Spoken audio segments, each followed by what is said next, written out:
दोस्तों आज मैं आपको दो प्रेमियों की प्रेम कहानी के बारे में बताऊंगा जो किसी इंसान की नहीं बल्कि ग्रीक मैथोलॉजी की गॉड की लव स्टोरी है। और वैसे तो आप लोगों ने हीर रांझा और लैला मजनू की लव स्टोरी के बारे में जरूर सुना होगा, पर दोस्तों इस लव स्टोरी में एक प्यार को पाने के लिए दूसरे प्यार को धोखा देना पड़ा था और इसीलिए ये कहा भी जाता है कि प्यार और जंग में सब कुछ जायज है। और ऐसा ही कुछ इस लव स्टोरी में है। वैसे दोस्तों हम बात कर रहे हैं एरिस और एफ्रोडाइट की, जिसमें एफ्रोडाइट को प्रेम, वासना और सुंदरता के साथ साथ कामुकता की देवी कहा जाता है, जो कि इतनी खूबसूरत थी कि जिसे एक बार कोई देख लेता वो अपनी पलकें झपकाना भूल जाता था। वहीं दूसरी तरफ एरिस यूनानी देवताओं में से एक था जो युद्ध के देवता कहे जाते थे, जो कि कभी भी और कोई भी युद्ध हारे नहीं थे। और एफ्रोडाइट के जन्म के लिए ये कहा जाता है कि इसका जन्म ज्यूस के वीर्य से हुआ था, जो कि समुद्र में गिर गया था और वहीं से इसका जन्म हुआ। और एफ्रोडाइट के पहले पति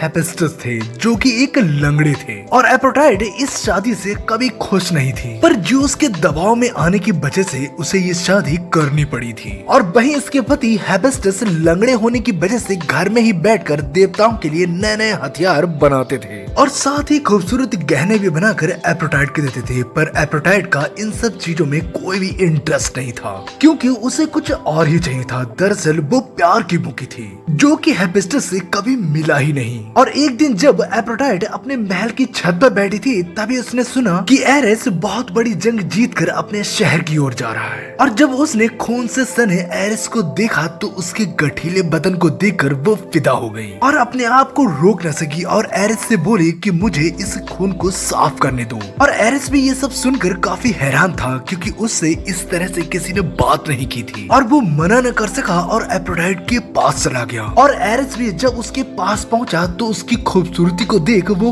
पागल हो गया और एक महान योद्धा खुद को रोक न सका और एफ्रोडाइट के प्यार में गिर गया। और उसी रात इन दोनों ने एक दूसरे के साथ शारीरिक संबंध बनाए। अब तो एरिस को जब भी मौका मिलता वो चोरी छुपे उसके महल में आता और उसके साथ रात बिताता। जब भी एरिस एफ्रोडाइट के साथ महल में सोता था तो एक सिपाही को महल के बाहर खड़ा कर देता था, ताकि वो कभी पकड़ा ना जा सके, जिसका काम था सुबह होने से पहले एरिस को जगा देना, ताकि वो समय रहते वहाँ से निकल सके। और इस तरह ये सब काफी दिनों तक चलता रहा। और दोस्तों कहा जाता है ना कि ऐसी बातें कभी छुपती नहीं, और वैसा ही हुआ। एक दिन पहरा देने वाले सिपाही को गहरी नींद आ गई और वो सुबह होने से पहले एरिस को जगा नहीं पाया। और जब सुबह होने के बाद वो वहाँ से निकला तो लोगों ने उसे देख लिया और एफ्रोडाइट के पति हेफेस्टस को बता दिया। पहले तो हेफेस्टस को लोगों पर विश्वास नहीं हुआ, पर बाद में कंफर्म करने के लिए उसने एक जाल बिछाया और एफ्रोडाइट से कहा कि वो किसी काम से बाहर जा रहा है। और इन दोनों को हेफेस्टस के द्वारा बिछाया गया जाल दिखा ही नहीं। और जैसे ही दोनों बिस्तर पर संभोग करने के लिए पहुंचे तो दोनों जाल में फंस गए। हेफेस्टस ने जब ये सब देखा तो वो बहुत क्रोधित हुआ